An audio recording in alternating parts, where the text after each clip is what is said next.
제 아들이 어린이집에 다닐 때 있었던 일입니다. 하루는 아내가 아이의 어린이집 가방 문을 열었어요.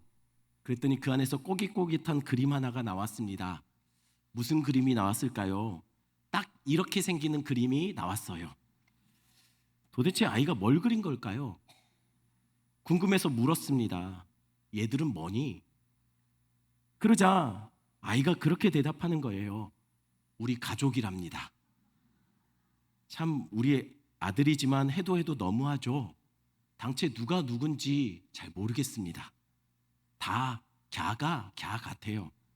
그러다가 유치원에 가서는 그림이 장족의 발전을 했습니다. 이제 조금 갸가 갸 같아요.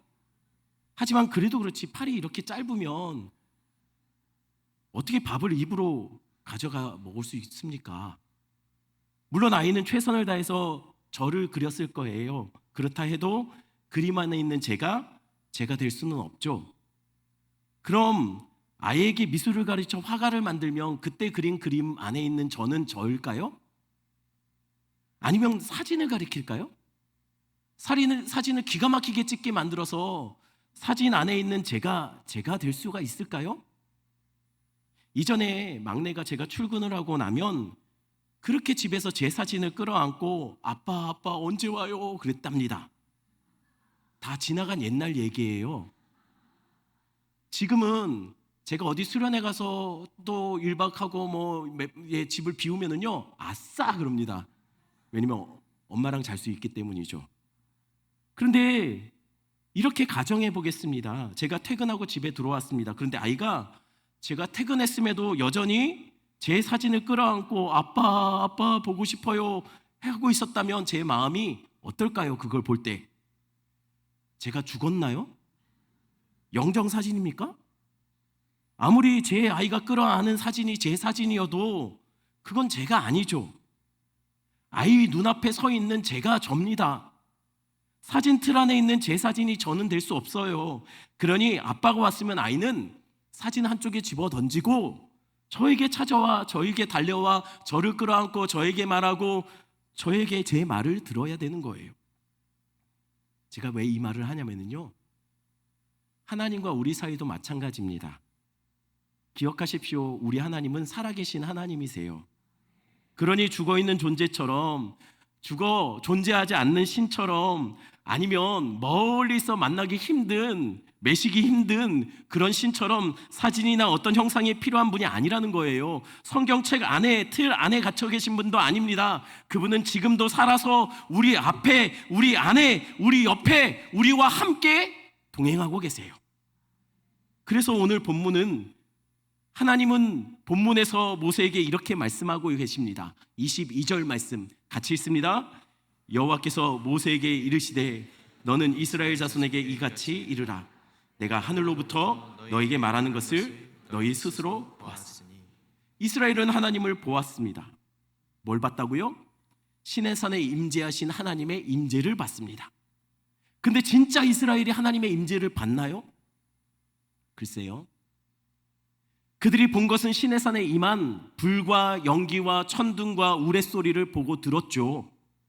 그래서 이스라엘이 하나님을 그렇게 보고 어떻게 했습니까? 감히 그 앞에 다가가지 못하고 벌벌 떨며 그냥 바짝 엎드려 있었어요. 그리고는 모세에게 이렇게 말했죠. 모세야, 하나님이 우리에게 말씀하지 못하도록 해라. 네가 대신 듣고 우리에게 말해줘라. 왜 이렇게 말했을까요? 이러다가 죽을 것 같대요. 무서워서 두려워서 죽을 것 같답니다. 그러니 이스라엘이 그들에게 말씀하시는 하나님을 본 것이 맞습니까? 아니요. 그들은 하나님의 임재에 감히 다가서지도 못했고 감히 바라보지도 못했고 그저 엎드려만 있었어요. 그런데 성경은 이스라엘이 하나님의 임재를 봤다라고 말하고 있습니다. 언제 봤죠? 여러분, 여기서 보았다라는 단어는 원어로 라라는 단어를 씁니다. 이 단어가 그냥 눈으로 시선으로 봤다라는 그 해석으로도 쓰이지만 이 단어는 경험하다, 알게 되다라는 뜻으로도 쓰입니다. 말하자면 이런 거예요. 우리는 호랑이를 동물원 철창 안에서 보죠. 그리고 책으로도 봅니다. TV, 동물의 왕국에서도 우리는 호랑이를 봅니다. 근데 이렇게 단순히 시력으로 보는 것도 라하, 봤다라고 말하지만 성경은 이것만 가지고 라하라고 말하지 않아요. 그럼 라하는 뭘까요? 이렇게 가정하겠습니다. 여러분이 등산을 했어요. 여러분 등산을 하다가 그만 길을 잃어버렸습니다. 그런데 그렇게 산속을 헤매던 여러분 앞에 갑자기 앞에 있는 숲풀이 막 흔들리기 시작해요. 아마 뭔가가 다가오고 있는 것 같아요. 도대체 뭐가 다가오고 있을까요? 여러분은 긴장하면서 그것을 쳐다보고 있습니다. 근데 갑자기 숲풀이 갈라지며 그 안에서 집채만한 호랑이가 나타났어요. 그 모습을 보고 여러분들은 두 다리가 풀리면서 그냥 덜썩 땅에 주저앉았습니다. 그런 여러분을 향해 호랑이가 바로 여러분 얼굴 앞에까지 왔습니다. 그리고 얼굴에 대고 거친 숨을 내쉬어요.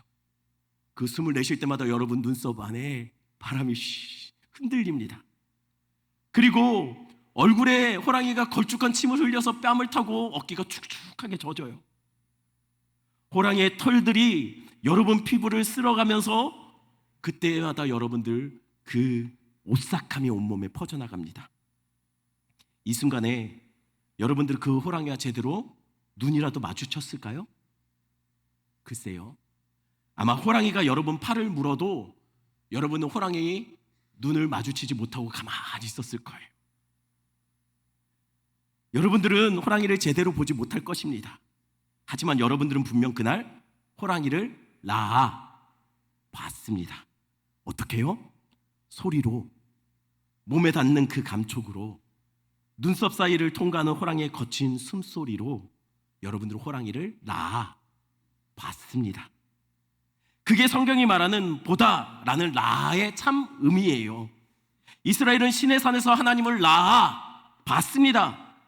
분명 시력으로 하나님을 제대로 보지는 못했어요. 그러나 그들은 하나님의 우레소리, 천둥소리, 땅이 흔들리는 진동으로 숨쉬기 힘들 정도로 매캐한 연기를 마시며 하늘로부터 선포되는 하나님의 그 우레 같은 음성을 들으며 그들은 하나님을 봤습니다. 어쩜 우리는 아무도 눈으로 하나님을 직접 본 사람은 없을 겁니다. 그래도 우리는 하나님을 봤습니다. 어떻게요?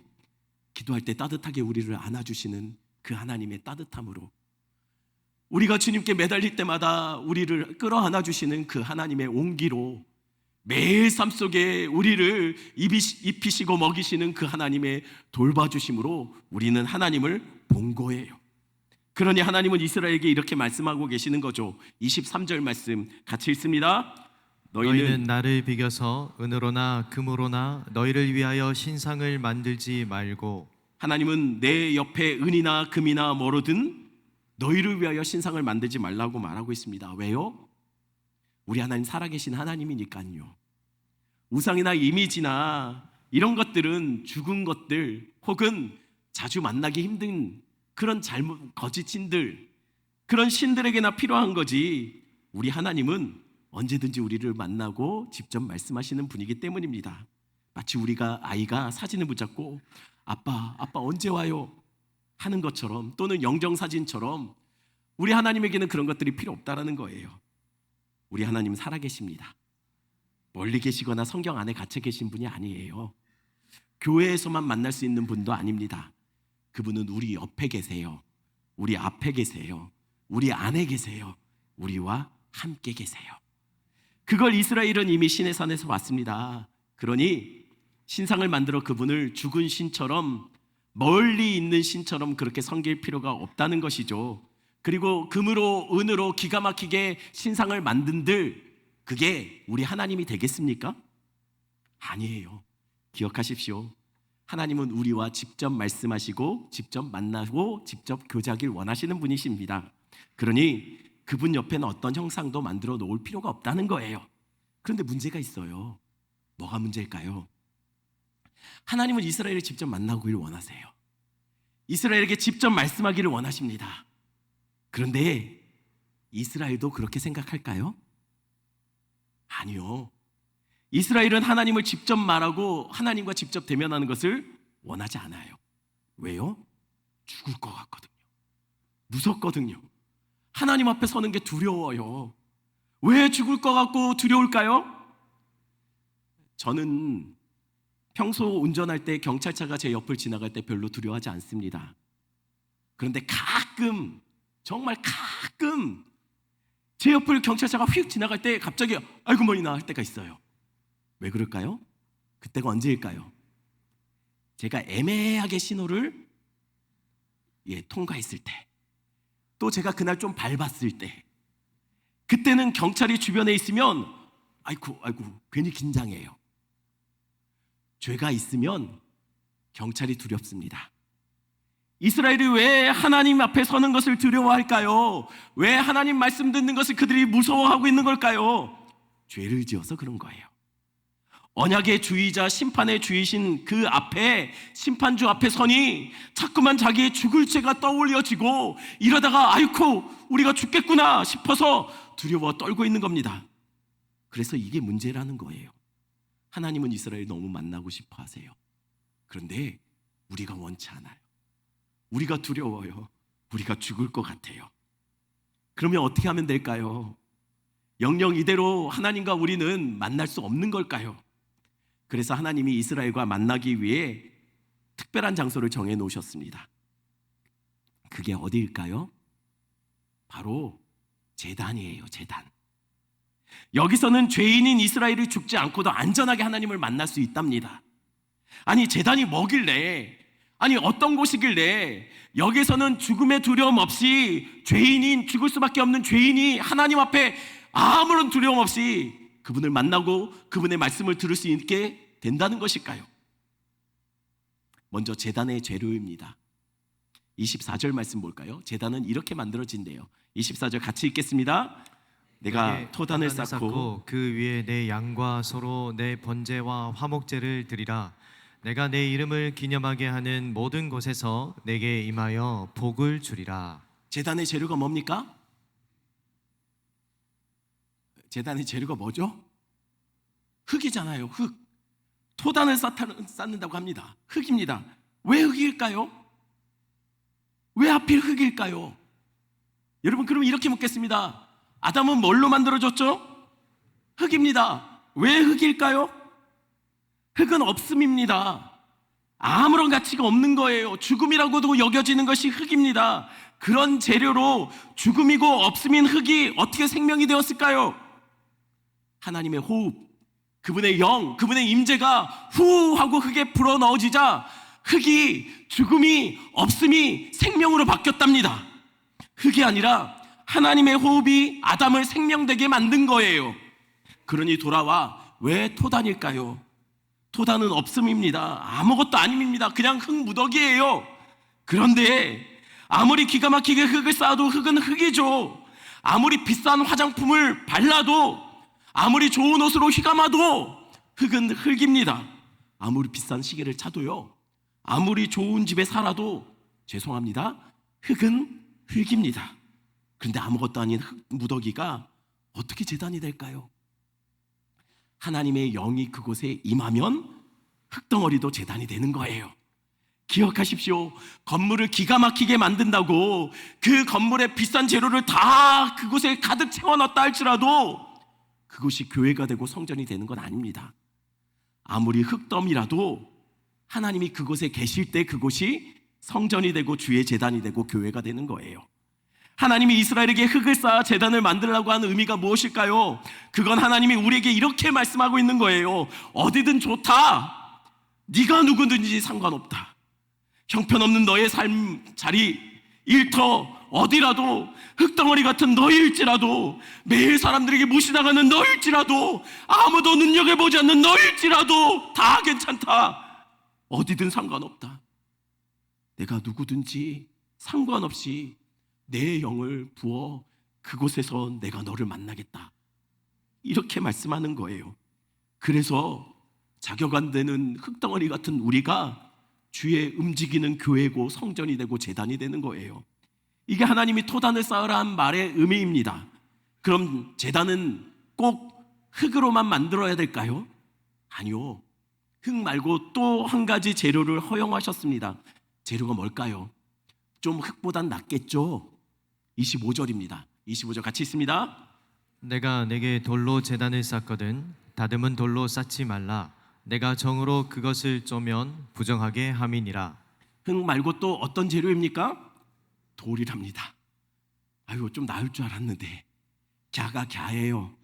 돌이나 흙이나 거기서 거기죠. 게다가 그냥 돌입니까? 아니요, 그냥 돌이 아니라 다듬지 않은 돌이래요. 정으로 쪼아서 문양도 만들지 말랍니다. 그냥 한마디로 인위적으로 변형시키지 말고 꾸미지 말고 그냥 길에 널려 있는 거 그냥 날 것 그대로 그냥 아무 돌이나 주워서 그냥 수북하게 쌓아서 돌담 만들라는 거예요. 아니, 그래도 될까요? 그래도 됩니까? 우상들 제단들은요, 기가 막히게 다듬어서 정갈하게 쌓았습니다. 게다가 정으로 쪼아서 문양도 새겨 넣어요. 그런데 하나님을 위한 제단을 이렇게 아무 돌이나 주워다가 쌓으면 너무 우상 제단에 비해서 없어 보이는 거 아닙니까? 그러니 정말 이래도 될까요? 네, 그래도 된답니다. 아니, 그래야 된답니다. 하나님은 우리의 있는 모습 그대로, 연약한 그대로 그분과 만나길 원하세요. 꾸미거나 포장하지 말랍니다. 부족하면 부족한 그대로, 연약하면 연약한 그대로 주님 앞에 나오라는 거예요. 아니, 그러면 교회 오면서 화장하면 안 될까요? 좀 예쁘게 꾸미고 나오면 안 될까요? 그러면 그냥 자다가 일어난 그대로 오면 될까요? 입은 옷 그대로, 안 씻은 모습 그대로, 그냥 그대로 오면 될까요? 네, 그래도 됩니다. 물론 안 그러시는 것이 피차 좋을 것 같긴 해도 그래도 됩니다. 그러나 사실 이건 그런 이야기가 아니에요. 그럼 어떤 이야기일까요? 죽게 나올 때 거룩한 척, 믿음 있는 척, 아무 일도 없는 척, 괜찮은 척 그렇게 꾸미지 말라는 겁니다. 힘들면 힘든 모습 그대로 오시면 돼요. 아프면 그냥 주님 앞에 나와서 그저 아프다고 하시면 돼요. 모난 내 모습, 보여주기 싫은 우리의 가정의 굴곡진 모습들 포장하고 예쁘게 꾸미고 가리고 숨겨서 나올 필요 없다는 거예요. 연약해도 부족해도 아픈 상처 그대로 나와 주님 앞에 서시면 된답니다. 왜요? 우리 주님 상한 심령의 예배를 기뻐 받으시거든요. 우리 주님 연약한 그 모습 그대로 품어주시고 안아주시는 분이거든요. 그러니 꾸미지 말라는 거예요. 괜찮은 척하지 말라는 거예요. 좀 나은 사람처럼, 좀 그럴듯한 사람처럼 포장하지 마시라는 거예요. 우리 주님 앞에서는 안 그러셔도 된다는 거예요. 자, 제단의 두 개의 재료로, 그 두 개의 재료는 흙이나 돌이라고 말했습니다. 돌은 그냥 돌 아닙니다. 다듬거나 멋지게 정으로 쪼아 문양 새기거나 꾸밀 필요 없답니다. 그냥 형편없는 모습, 그냥 아무 돌이나 주워서 그냥 돌더미 만들어 놓으라는 거예요. 그대로 날 것 그대로 주님은 우리를 여러분 그대로, 그냥 여러분 모습 그대로 만나기를 원하신다는 거죠. 그럼 제단의 모양은 어떻게 만들면 될까요? 26절 말씀 볼까요? 26절 같이 있습니다. 너는 층계로 내 제단에 오르지 말라. 내 하체가 그 위에서 드러날까 함이니라. 제단은 층계가 없어야 한답니다. 층계가 없다는 말은 무슨 의미일까요? 여러분, 어떤 때 층계를 만들지 않죠? 높이 쌓아 올리지 않으면 층계를 만들 필요가 없습니다. 층계로 제단을 오르지 말라 하는 말은 그런 말입니다. 한마디로 제단을 높이 만들지 말랍니다. 어느 정도로 높이 만들지 말라고요? 우리가 딛고 서 있는 삶의 자리에서도 얼마든지 내가 발 딛고 있는 그 자리에서 하나님을 예배할 수 있을 만큼 그 정도 높이면 된다는 거예요. 어딘가로 올라가고 어딘가로 더 가까이 나갈 필요 없이 내가 발 딛고 사는 이 자리에서 얼마든지 예배하고 경배할 수 있을 만큼 그 정도의 높이면 된다는 거예요. 우상제단은요, 높이 만들었어요. 왜요? 우상들이 하늘 높이 살고 있다고 믿었거든요. 그러니 사람이 신을 향해 제단을 높이 만들어 그곳으로 간 겁니다. 그래야 우상을 만날 수 있거든요. 제단을 높이 쌓아서 그것을 통해서 올라가서 하늘 높이 있는 신들을 그래야 만난다고 생각했어요. 신을 찾아간 거죠. 그러나 하나님은 우리가 발 딛고 살아가는 땅에서도 얼마든지 예배할 수 있게 층계로 계단을 오르지 않아도 될 정도의 높이로 제단을 만들려고 합니다. 왜요? 우리가 주를 찾아서 올라가는 것이 아니라 주님이 우리를 찾아서 이 땅으로 내려오시겠답니다. 우리가 믿는 하나님은요, 그런 하나님이에요. 우상들처럼 우리가 길을 쓰고 그 신을 찾아가는 것이 아니라 우리 주님이 하늘 보자 버리고 이 땅에 우리를 만나려 이 낮고 천한 형편없는 사람을 위해 아무도 찾아오지 않는 우리를 위해 만나겠다고, 기어이 만나겠다고 우리를 찾아오신 것이 우리가 믿는 기독교입니다. 하나님이 우리를 찾아오신 거예요. 하지만 층계로 계단을 놓지 말라고 한 이유는 이것만 있는 건 아니죠. 또 다른 이유가 있습니다. 그건 층계를 통해서 계단을 오르면 하체가 드러나기 때문이라고 얘기하고 있어요. 당시에는요, 속옷을 입지 않았습니다. 그러니 층계를 밟고 올라가다 보면은요, 쉽게 하체가 노출되기도 합니다. 그게 하나님 앞에 불경스러워 보였다는 거예요. 그런데 정말 그럴까요? 단지 재단의 계단을 놓지 말아야 되는 이유가 하체가 드러나기 때문에 정말 그것 때문에 그런 것일까요? 일단 이스라엘은 그렇게 생각했나 봐요. 계단을 놓지 말아야 되는 이유는 하체가 드러날까 봐. 그래서 후에 솔로몬 성전을 만들 때 이들은 이렇게 제단을 만들었습니다. 이방 제단처럼 제단을 높이 쌓고 계단을 만들어 놨어요. 아니, 이러면 하체가 드러나잖아요. 하나님 말씀을 어기게 되는 거 아닙니까? 그래서 제사장들이 어떻게 했냐면요, 하체가 노출되지 않도록 속바지를 입었대요. 아, 속바지가 있었네요. 이러면 됐을까요? 이러면 문제가 해결됩니까? 정말 계단을 놓지 말라고 명령했었던 것이 하체의 노출 때문이었겠느냐라는 겁니다. 여기서 하체는요, 원어로 보면 생식기라고 번역되지만 또는 벌거벗음, 나체로도 쓰입니다. 그렇게 놓고 보면 이전에 성경에 보면 성경에서 하나님의 자리를 탐하여 하나님의 자리에 올라가려 하다가 결국은 벌거벗겨짐의 수치를 당한 사람들이 있죠. 누굽니까? 누구죠? 아담과 하와잖아요. 그들의 범죄는 단순한 과일서리가 아니었습니다. 스스로 하나님처럼 되려고 한 거예요. 하나님 자리에 자신들이 올라가려고 한 겁니다. 그러다가 결국 그들에게 돌아온 게 뭡니까? 벌거벗음의 수치였어요. 그러니 지금 하나님이 경고하는 것은 바로 그거예요. 하체를 노출하라는 그것은 그냥 상징적인 의미였고, 진짜 의미는 뭐였냐면 아담과 하와처럼 너희가 스스로 왕이 되고 하나님이 되어서 나의 자리를 침범하다 결국 발가벗겨짐의 수치를 되풀이하지 말라는 얘기를 지금 하고 계시는 거예요. 그럼 이렇게 돌이나 흙으로 볼품없이 낮은 제단 만들어 놓으면 죽을 죄, 그 죄에 있는 이스라엘이 죄에 있음에도 하나님을 두려움 없이 만날 수 있는 거 맞습니까? 고작 흙무더기 좀 쌓아놓고, 고작 볼품 없는 돌무더기 쌓아놓고 여기서 하나님을 만날 때 죄에 있어서 죽을 수밖에 없는 죄인이 죽음의 두려움 없이 하나님을 만날 수 있냐? 이게 맞느냐라는 거예요. 정말 죽음 없이도 이 제단 앞에서는 하나님을 만날 수 있는 게 맞습니까? 아닙니다. 성경은 죽음 없이 이 제단에서 이스라엘이 하나님을 만날 수 있다라고 말한 적이 없어요. 그럼 제단도 안전하지 않다는 얘기일까요? 아니요. 제단에서 이스라엘은 죽음에 대한 두려움 없이 하나님을 만나고 하나님과 대화할 수 있습니다. 하지만 그렇다고 죽음이 없는 것은 아니에요. 그게 무슨 말일까요?